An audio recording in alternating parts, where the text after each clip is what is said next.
Hi everyone. I was reading the business times, right? So specifically about the news, about the February 2026 BTO launch. So if you see the numbers, almost 9,000 flats will be launching. This is a huge supply, right? Then prime location in Redhill, plus model in Toa Payoh. They've got standard flats in Tampines and Sembawang. So I sat down, right? I already thought about this for a while because on the surface it just looks like a lot of BTO launches. If you look deeper, the specific can change how we plan for our family's future. So I want to share 3 takeaways with you today. Okay, not just specific about the location, but about how this affects your money and life plan. The first thing that stood out to me is the waiting time. Of the clients told me they prefer to buy resale flats because they cannot afford to wait 4 to 5 years for a BTO. You want to get married, you want to move in, you want to start a family. Waiting 4 to 5 years for a BTO is definitely a long wait, especially when you plan your life around it. So now look at all these launches, right? The Tampines Bliss project. Wait time is less than 2 years.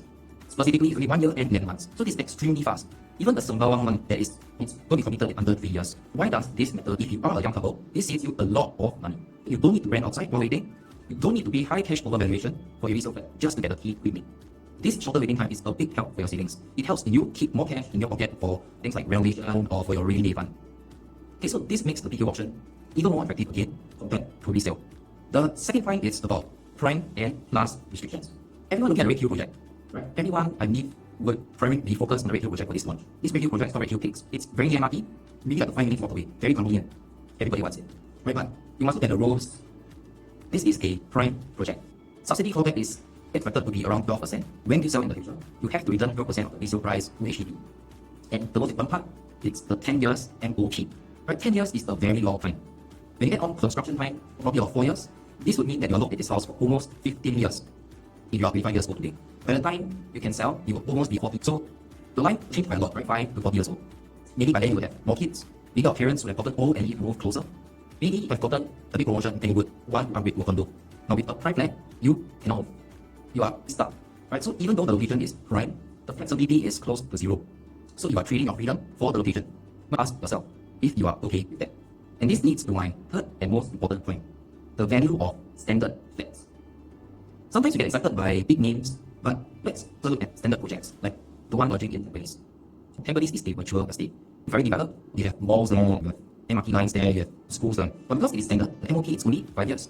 And there's no clawback when you sell. From a wealth protection and growth angle, this is safer for most people. After 5 years, if your salary goes up, you can sell. Take a profit and upgrade to a private property or a bigger flat. Now, in the property market, having options is valuable. If you buy the prime flat, you have a good home, but no options for the next 15 years. Whereas if you buy a standard flat in a good town like Tampines, you have a good home, you have good options in 5 years' time. So, don't just look at the map, look at your own timeline. So looking at this 2026 launch, right, I think it's not just for picking a new date.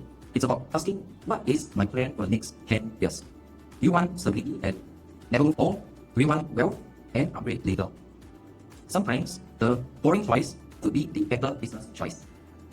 I know this is a lot to think about. It's not easy to decide between location and flexibility. Ask yourself this question. In 8 years, will I still be happy living in this same size flat? If the answer is maybe not, then we need to plan carefully. If this makes you think about your housing journey, or if you are not sure if you should apply for this BTO or look for a resale flat, feel free to drop me a WhatsApp message or comment below with your questions. I will happy to look at your numbers and share my thoughts with you. This is just my personal view from reading the news, definitely not financial advice, or do your own research. Thank you for watching. If this video was helpful, please like this video and subscribe for more updates.